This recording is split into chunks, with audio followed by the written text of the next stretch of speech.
오늘 우리에게 주시는 말씀은 출애굽기 20장 12절 말씀이 되겠습니다.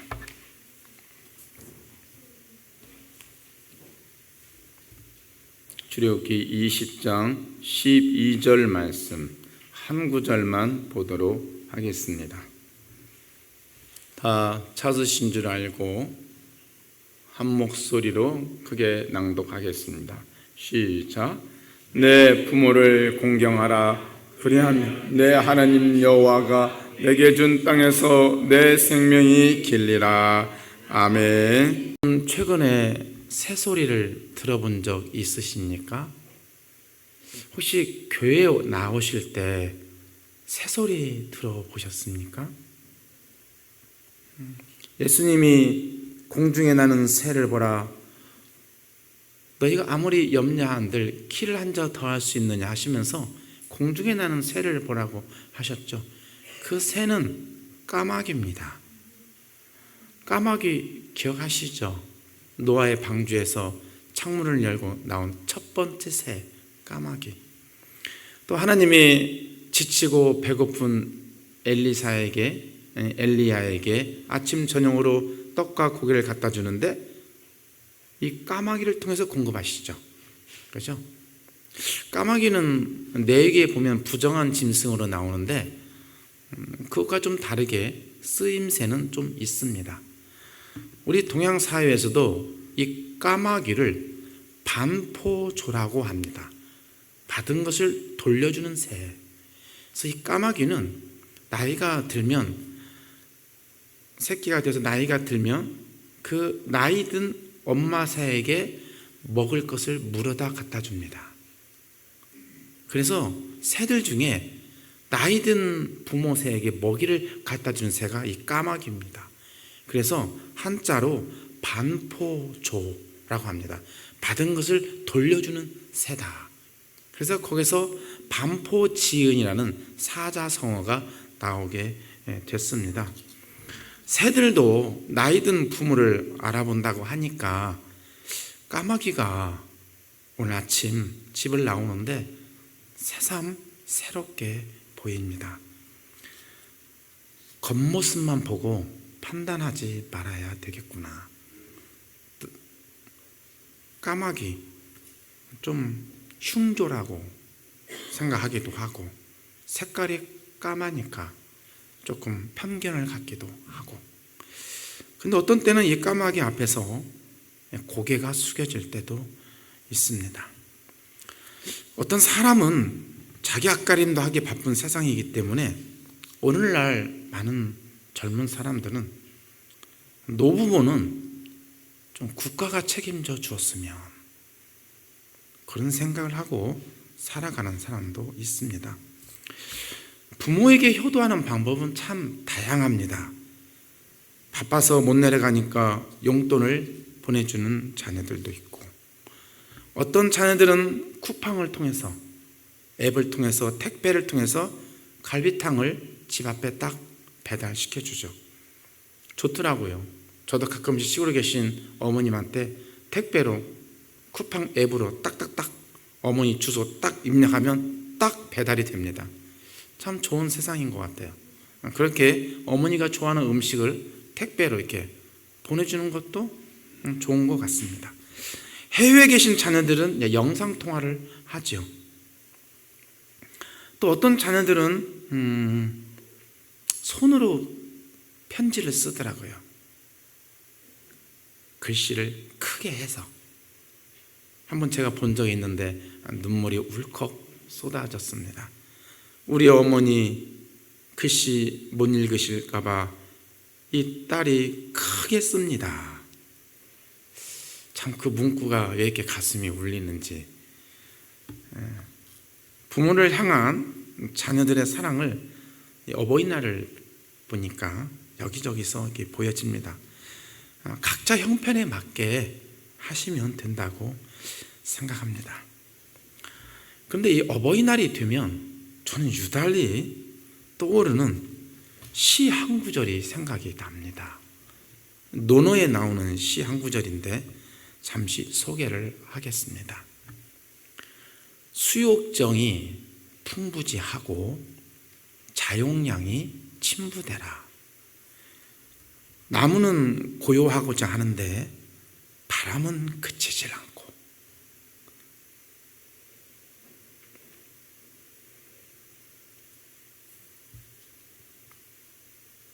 자식은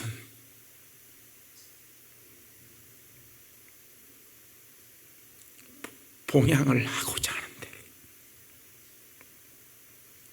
부모는 기다려주질 않습니다.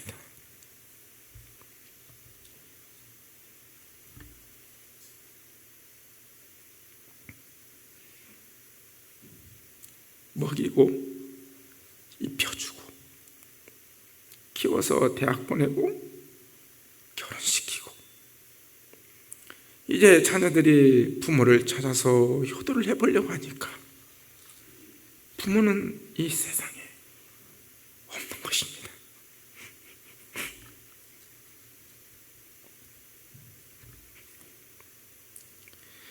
까마귀도 나이 든 부모를 알아보고 먹을 것을 물어다 주는데, 사람은 부모를 여의어봐야 비로소 자식이 됩니다. 자식을 낳아봐야 비로소 부모가 되어갑니다.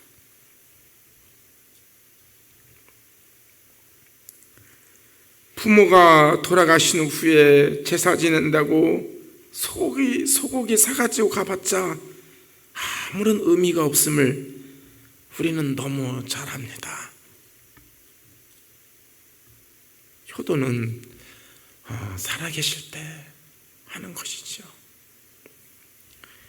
세상의 학문도 이렇게 부모의 효를 가르치고 있는데, 우리 기독교는, 우리 성경은 부모에 대해서 어떻게 말하고 있는지 한번 성경을 통해서 한번 알아보도록 하겠습니다.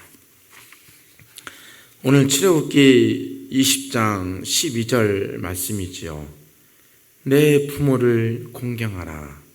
그리하면 내 하나님 여호와가 내게 준 땅에서 내 생명이 길리라. 논어에 나오는 시는 인간의 덧없음과 모든 것은 때가 있다는 걸 알려주기는 하지만 뭔가 이렇게 풍성하지는 않아요. 근데 성경은 부모를 공경하라고 말하면서 너가 부모를 잘 공경하면 네가 이 땅에서 네가 하는 일마다 잘 될 것이고, 네가 이 땅에서 하는 모든 일을 잘 될 뿐만 아니라 네 생명이 길리라. 이런 축복의 약속까지 있죠. 그러나 세상의 가르침은 그건 없지요. 유괴를 보면 3년 동안 어미가 너를 태어나서 3년 동안 너 기저귀 갈아주고 소변 대변 다 갈아줬으니까 너는 나중에 부모가 죽으면 3년 동안 부모 곁에 묘 옆에다가 초막을 짓고 3년 동안 부모를 기리라.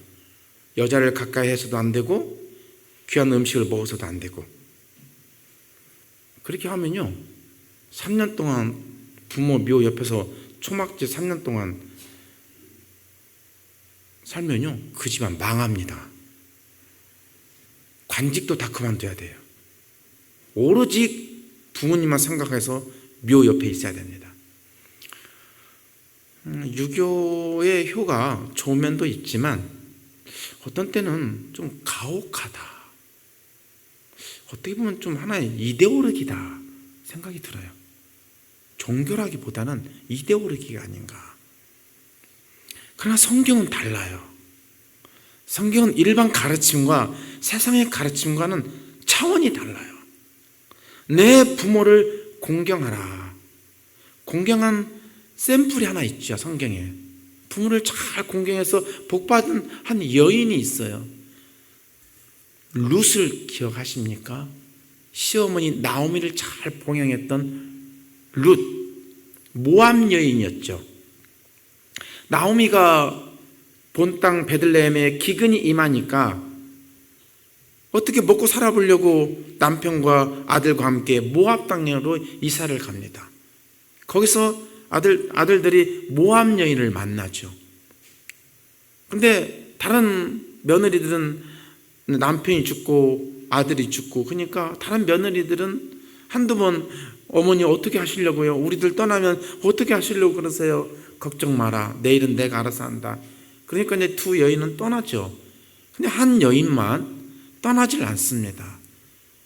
그리고 나오미를 향해서 나는 끝까지 어머니 하나님이 나의 하나님이고 나는 어머니를 죽기까지 따라가겠습니다. 그래서 그 며느리가 나오미를 따라가죠. 나이 든 어머니, 그것도 시어머니를 따라서 베들레헴으로 옵니다. 모압 여인이 베들레헴 오면 왕따입니다. 왕따. 나이 든 시어머니도 모셔야 되고 사회적으로 왕따고, 그리고 뭐 집안에 재산이 있는 것도 아니고.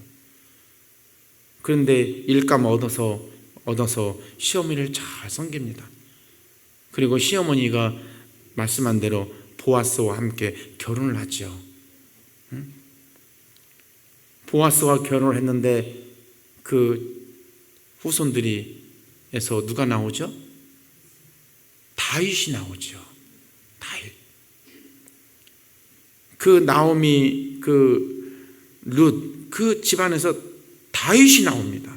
그 다윗의 자손에서 누가 나오죠? 예수님이 나오죠. 예수님의 족보에 이 룻의 이름이 올라갑니다.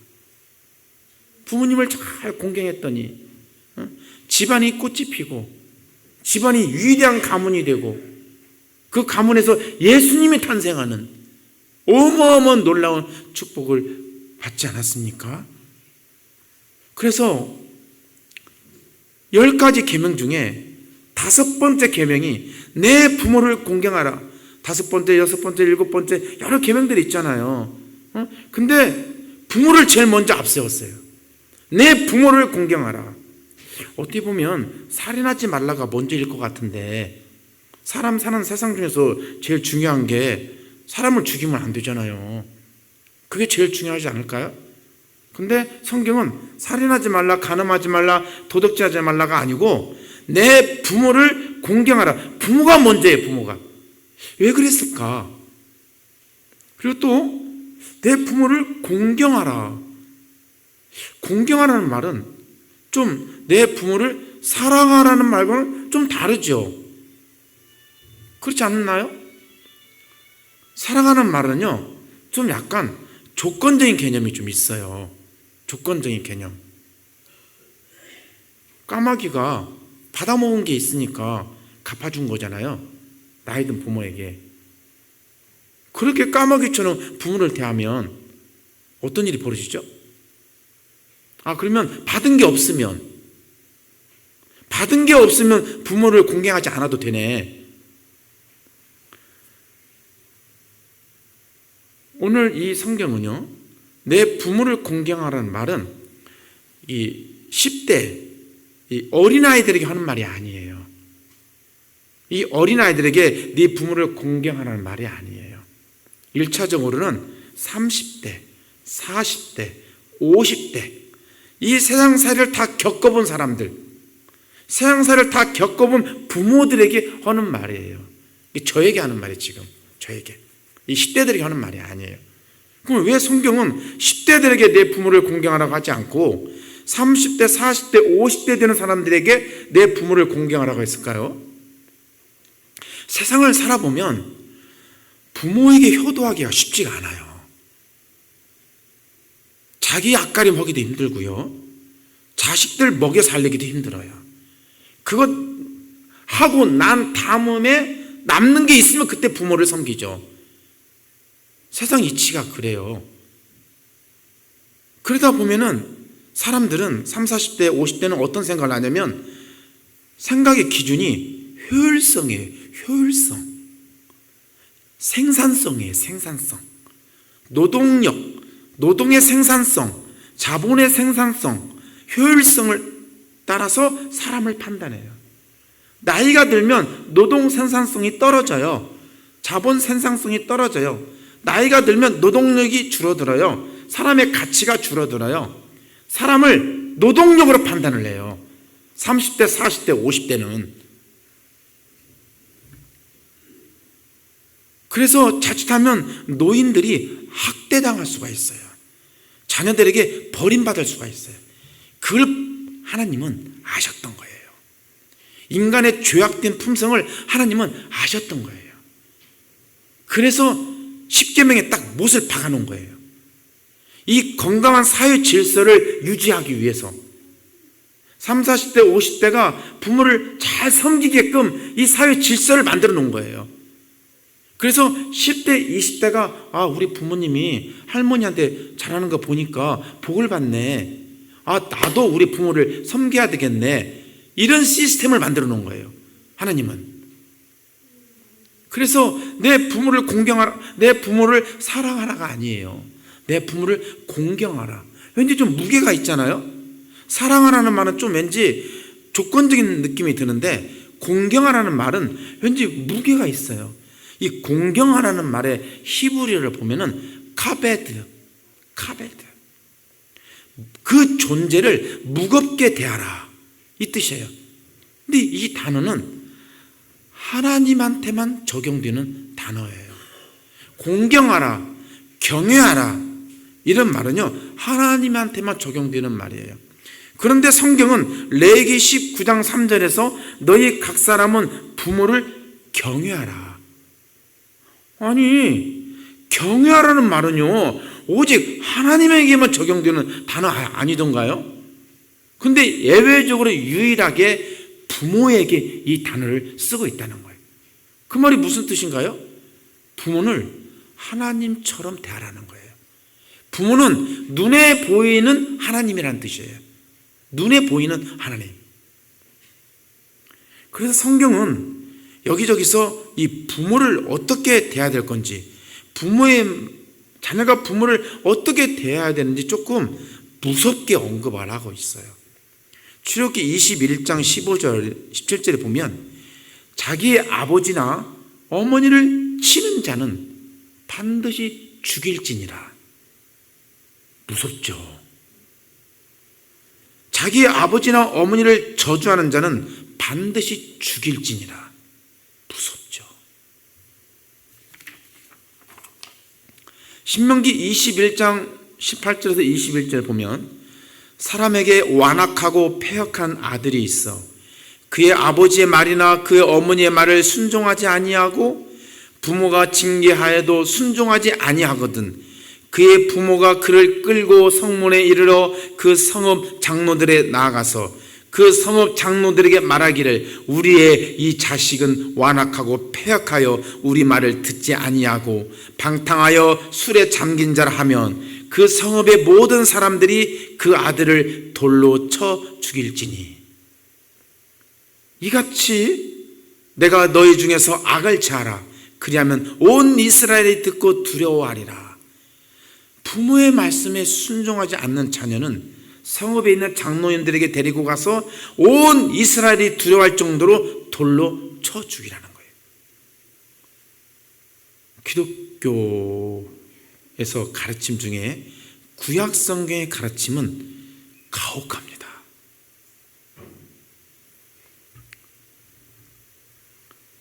아이들이 하도 부모의 말을 듣지 아니하면요 부모는 사실 화가 나요.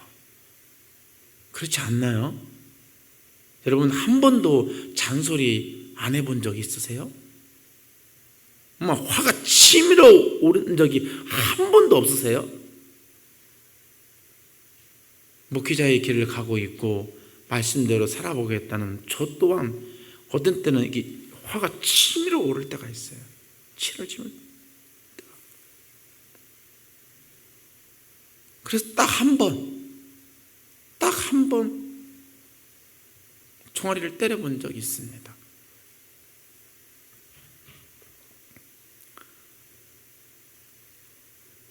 부모들도 사람이죠. 자녀들이 말을 안 들으면요 내가 왜 사나 그런 생각이 들죠.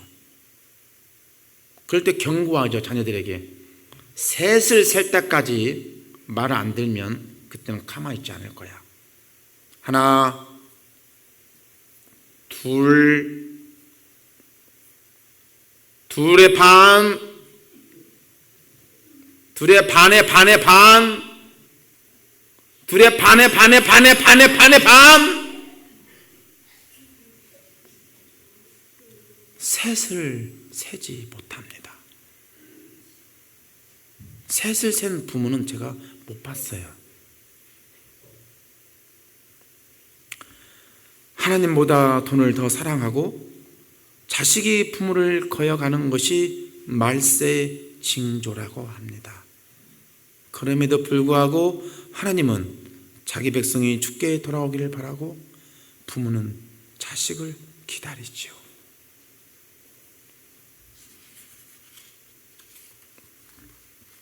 사랑하는 성도 여러분, 특히 오늘 이 가운데는 30대, 40대, 50대가 있을 줄 믿습니다. 부모는 기다려주지 않습니다. 바라기는 우리 모두 부모님을 눈에 보이는 하나님처럼 대하고 대했으면 좋겠습니다. 우리의 믿는 도리의 사도시며 신앙을 보여주셨던 예수님도 부모님께 잘 섬겼습니다. 요한복음 19장에 보니까 예수님이 십자가에서 죽음을 앞두고 있는데도 불구하고 어머니 마리아를 걱정하는 모습 여러분 기억하십니까? 자기는 십자가에 못 박혀 죽으니까 무슨 효도를 하겠어요. 그러니 자기 사랑하는 제자 요한에게 어머니를 부탁하지 않습니까? 여자여 보소서, 이제부터 요한이 당신의 아들입니다. 요한에게 요한아 이제부터 네 어머니다. 그때부터 사도 요한은 에베소에서 마리아를 잘 집에서 모시면서 섬기지요. 부모를 공경하는 말에는 부모의 자격도 부모의 조건도 상관없습니다. 그리고 혈육도 상관없습니다. 예수님이 마지막에 보여주시는 부모의 효는 혈육을 넘어섭니다. 사도 요한하고 마리아하고 무슨 핏줄 관계가 있습니까? 없잖아요. 그런데 예수님은 핏줄이 다른 부모를 사도 요한에게 잘 섬기라고 말하지 않습니까? 그 말이 말하는 것은 무엇입니까? 부모는 우리 모두의 부모라는 거예요. 하나님의 뜻대로 행하는 자가 하나님의 가족이듯이 하나님의 형상으로 지음을 받은 우리의 부모는 우리 모두의 부모인 것입니다. 할렐루야. 나의 부모를 넘어 우리의 부모로 우리의 마음이 넓어지기를 주님의 이름으로 축복합니다.